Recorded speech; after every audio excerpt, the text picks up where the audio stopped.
Welcome back to my YouTube channel. If you're new here, thank you so much for joining us. We're excited to have you. If you're returning, I'm excited to see you again. Thanks for coming back. On Tuesdays, we talk about all things true crime, so if that's something that you're interested in, you can go ahead and hit the little subscribe button down below, as well as the bell icon so you can be notified when I upload. Only if you want to, no pressure. I do want to give a quick warning that some of the things that we talk about here can be pretty upsetting and difficult and dark. So if that's something you cannot handle or your mental health cannot handle, just go ahead and click off this video and I'll catch you somewhere else. But your mental health will always be more important than any YouTube video ever will be. With all of that being said, let's go ahead and jump into today's video. Today we're going to be talking about a case that hit really close to home. This happened about 30 minutes away from my hometown, and it was something that was often talked about growing up. In fact, one of my high school teachers had met one of the victims before, and so it was just a really eerie thing that kind of lingered around the area that I grew up in. So today we're going to be talking about the Clutter family murders. The Clutter family was literally the all-American family. They lived in Holcomb, Kansas, that had a population of about 300 people back in 1959. And the Clutter family was a pretty prominent family when in the farming community. Now, if you've ever been to Kansas, you know that there is farmland everywhere. I mean, as far as you can see, it's all farmland. Herbert Clutter was the patriarch of the family, and he was very well respected in the community and a pretty major player in the farming game. And if you have been in Southwest Kansas, you'll know exactly what I'm talking about, or if you grew up here, you'll know exactly what I'm talking about. You know the kind of guy that I'm talking about. So again, if you know anything about small towns, you know that everybody knows your business, and if you don't even know your business, somebody else knows. So it was it was really well known that the Clutter family was a very wealthy family. Herbert was married to Bonnie Clutter, and there is a lot of talk about Bonnie being a very depressed person and being bedridden most of the time, but that's actually not true. Bonnie loved to spend time in the community. She loved to go to her kids' functions. She did suffer from some back problems, so sometimes she would, have to lay down to recover from that.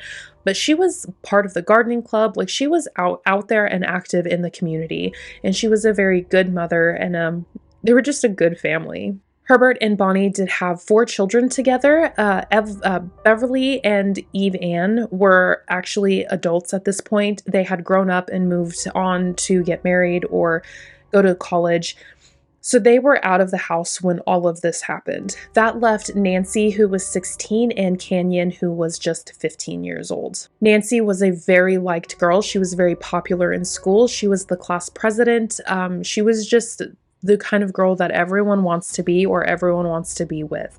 She was very loved by the community as well, very active, while Canyon was almost the exact opposite. He liked to kind of stay to himself, and he was just more quiet than his sister was, but still a very good kid because Bonnie and Herbert would not have had it any other way. So like I said, Herbert was a very successful farmer in the area, and he had employed many people during his time there, and a lot of them were just kind of people that were passing through and just looking for a temporary job. He would employ those kinds of people. One of those people was Floyd Wells.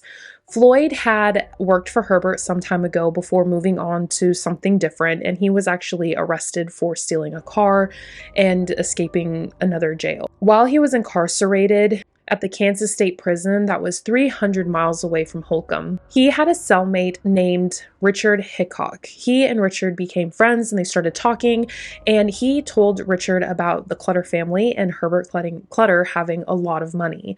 This really intrigued Richard, and he had another friend by the name of Perry Smith that he wrote and was trying to get in contact with. He and Perry had been cellmates at a different jail and had become friends, so he wrote a letter to Perry saying hey, wanting to hook up after he got out. Perry had already been released. He had been in prison for also stealing a car.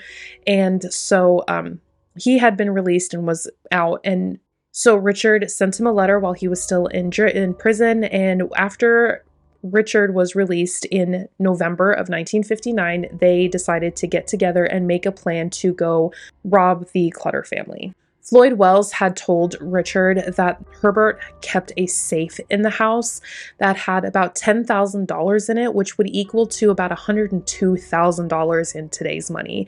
So if Richard and Perry were to break into the Clutter home, they would basically hit the jackpot and get a ton of money. So like I said, Richard got out of prison in November of 1959, and he and Perry hooked back up and decided to go make the trip to Holcomb. They got together a 1949 Chevy. They had a knife, a flashlight, and a shotgun, and this was what they were taking to Holcomb to rob the Clutter family. This was a 300-mile drive, so on November 14th of 1959, they got into the pickup and made the 300-mile drive. On November 14th, Nancy had been on a date with her boyfriend, and she had gotten back in time for curfew, and so it was a pretty typical Saturday night in the Clutter family home. They were just relaxing, enjoying their evening off, and they had church the next morning, and so they all went to bed. And Bonnie was sleeping in a different room apart from Herbert, and this was because she did have the back problems. It wasn't like they had problems in their marriage or anything like that, but Bonnie did have some back problems, and so she liked to sleep by herself so that she could get a better night's sleep.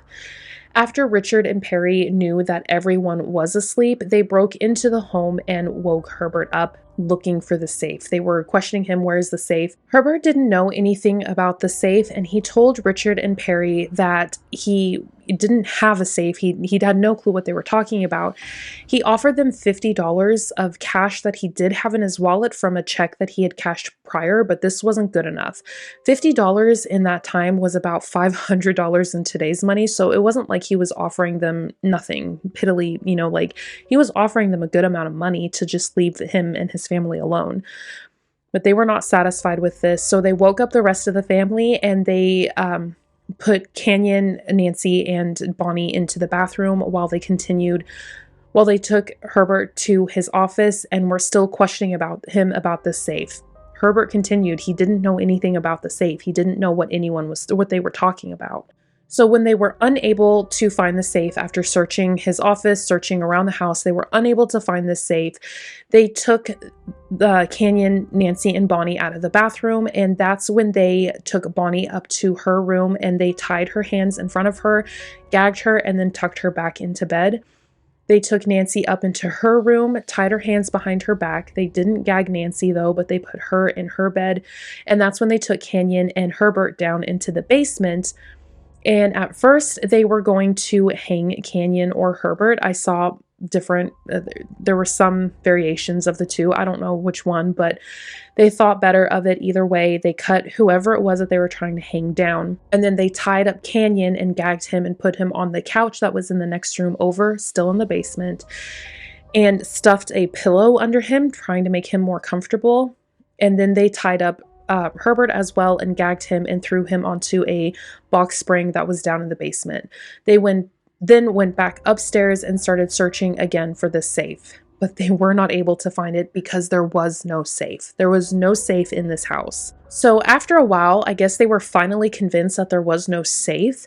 So they came back downstairs, and Perry Smith was known to have a pretty vicious temper.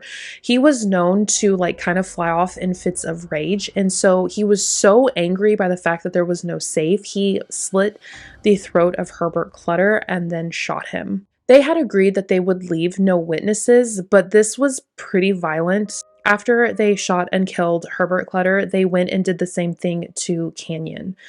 After Canyon, they went up to Nancy's room and shot her as well, and then they went into Bonnie's room and shot her. They made sure to pick up the shotgun shells after them and tried not to leave any evidence. But my thought process is I can't imagine being Bonnie in this situation and listening to your family members die one by one and then just waiting for them to come into your room to do the same thing to you.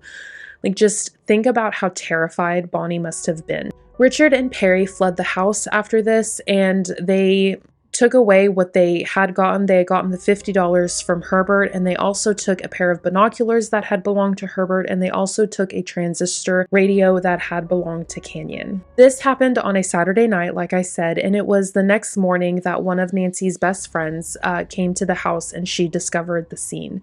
This was a very, very gruesome scene, and she was only 16 years old. Her and her mother immediately drove and phoned the police, and the police arrived about 10 a.m. to start investigating the scene. Police were able to capture a couple of photos of evidence, and one was a bloody footprint. Originally, it just looked like a smudge of blood, but if they put a light over it, they were able to see that it was in fact a boot print.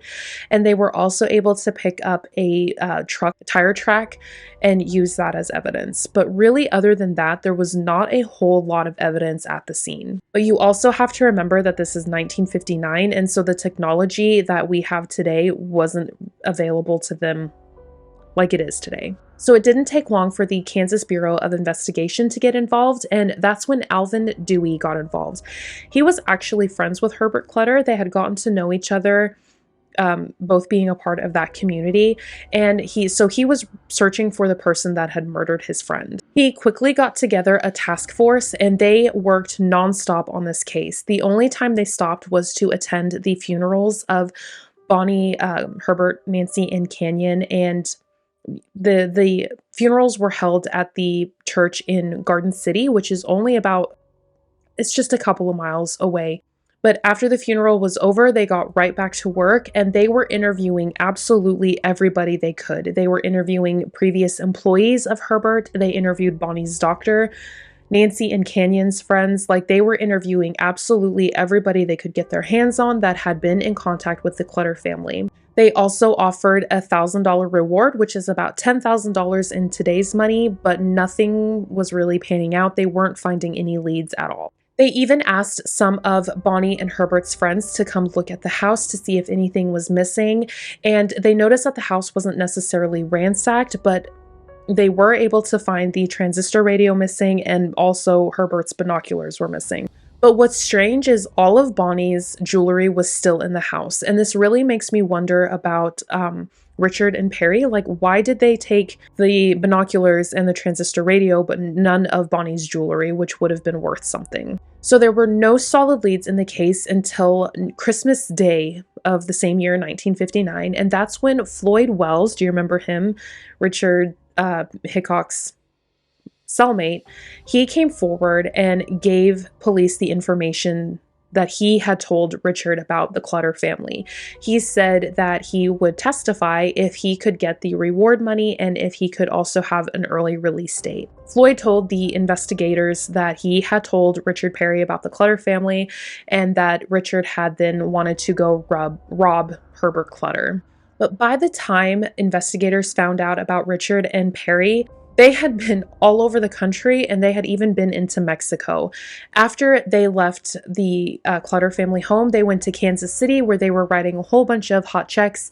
And after the jig was up with them in Kansas City, they decided to flee to Mexico.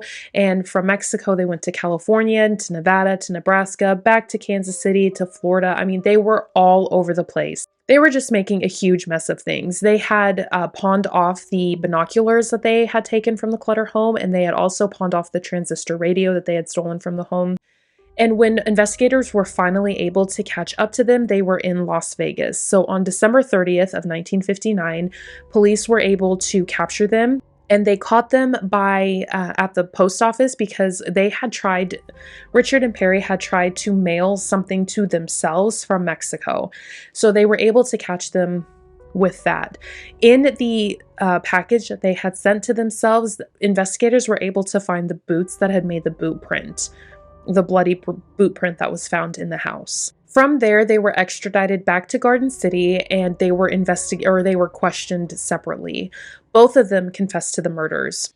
And only a few months later, both Richard Hickok and Perry Smith were convicted or were sentenced to death by a jury. They would spend 5 years on death row in Leavenworth, Kansas, before they were hanged for their crimes on April 14th of 1964. They were the last people in Kansas to be executed by hanging. So, fun fact, not so fun fact. Richard and Perry didn't seem remorseful for what they had done at all, but they would brag about the crimes to just about anyone who would listen, which really is sickening if you think about it. Richard said until the day that he died that he had not killed anyone, that Perry had been the one to pull the trigger for all 4 of the murders. But the saddest part of all of this is if Richard and Perry would have just done their research, as twisted as that sounds, if they would have just done their research, anybody in town could have told them that Herbert only ever paid in check.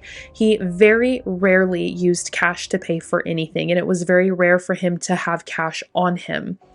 He was just someone who kept all of his money in the bank, and there never had been a safe in that home. Their deaths were completely in vain, and if they would have asked anybody in the town of Holcomb or probably even Garden City, everyone would have told them that there was no safe in the house. Yes, Herbert was a very wealthy man, but he did not keep a safe full of money in his home. Truman Capote did write a book on the murders, and it's called In Cold Blood. But there is a lot of untrue statements in the book, and that's really where the theory or the rumor came that Bonnie was depressed a lot and was bedridden, because she really wasn't. She was very active in her community and in her kids' lives. So the fact that Truman wrote that really kind of painted Bonnie as a much different person than she actually was. But both Beverly and Evan are still in Kansas, and they're trying to keep their parents' memory alive. And yeah. It's just a really, really sad story, but what are your thoughts on this case? I'd love to know them down below, but I just really think that all of this could have been avoided, as all of these cases that we talk about, they all could have been avoided. But let me know your thoughts on the case, and if you're interested, just a little reminder, you can hit the subscribe button down below and follow along if you're interested, only if you're interested. But other than that, that's all I have for you today, so I hope this finds you safe, well, and I'm sending you so much love, and I will see you next week.